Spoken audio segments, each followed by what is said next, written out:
encourage kids to pursue creativity and be more engaged, I think showing them how that actually happens is a really great way to start. It's not like you're just innately talented and then these magical things happen, you know? It's hard work. It's hard work. And watching the kids get inspired by that has been really exciting because they go and they look at all the weird stuff that people fill their studios with and everything, and I think they're sort of like, oh wow, this is, you know, this is really neat. Yeah, and so we're able to do workshops and classes and try and find as many kids, especially in our neighborhood, that can come to Verge and expose them to new ideas that they might not get at school or they might not see at other places in Sacramento, and kind of get a dialogue going with them so that they start to look at not just art, but even the world in a different way. You know, our whole goal is to provide resources to working artists in the community, and I think one way to establish that is to make sure that kids are getting quality arts education. And so to make that equitable, it involves being able to offer these scholarships, and that's something that the foundation's been able to provide for us. So.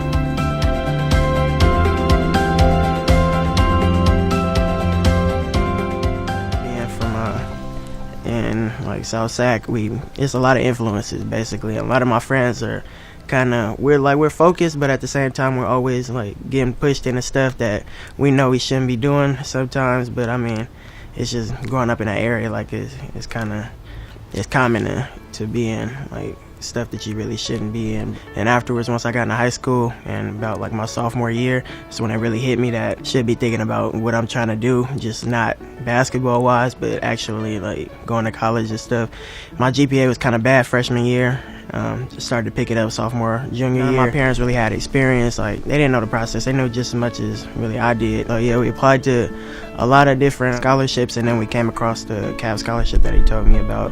Having the CAP scholarship and all other types of financial aid is real important, because basically with me not having any other like way of paying for college outside of my parents, I mean, it's helpful to know that if I put in the work in school, that I'll get help from outside, from like people like CAPS and other sources of financial aid. So, I mean, if I didn't have financial aid, I mean, I really wouldn't. I don't know if I'd even be going to Sac State right now, to be honest. So, I mean, it's really helpful.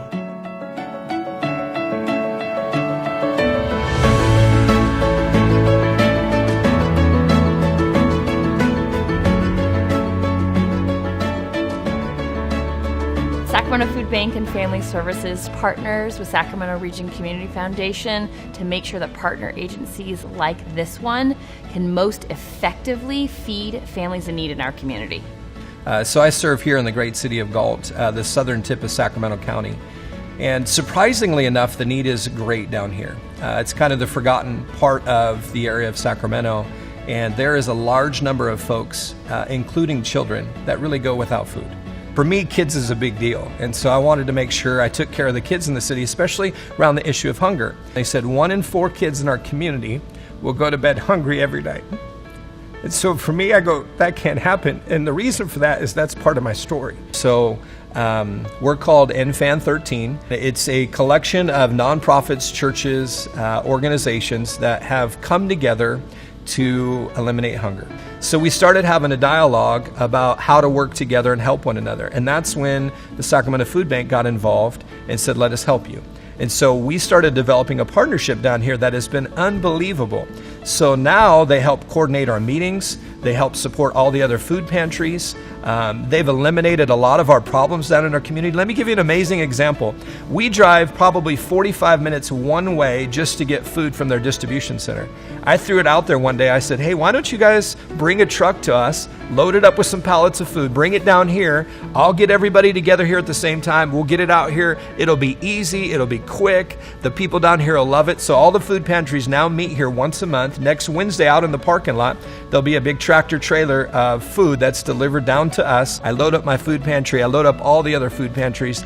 People are loving it. And so I think the mistake that a lot of people make, it's kind of sad to me, is they make decisions away from the people. And they don't know what it's like when people are in line. They don't know what it's like when people are really in need. And so they have been super helpful in saying, what do we do to help you? Because you are the people making it happen.